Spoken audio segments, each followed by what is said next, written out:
Рособорнадзор приостановил государственную аккредитацию Северо-Остинской медакадемии. По словам ректора Олега Ремезова, на деятельность вуза это никак не повлияет.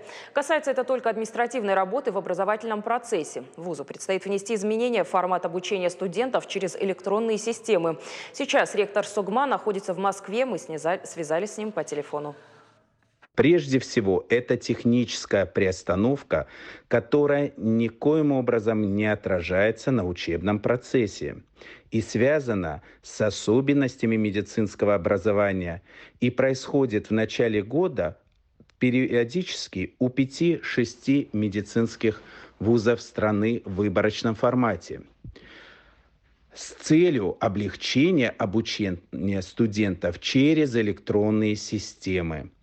Также Рособорнадзор обязал в электронный каталог внести всех прошедших обучение в ВУЗе с 2000 по 2013 год, то есть за последние 20 лет. И медицинская академия, естественно, все это выполнила, и никаких проблем не должно быть.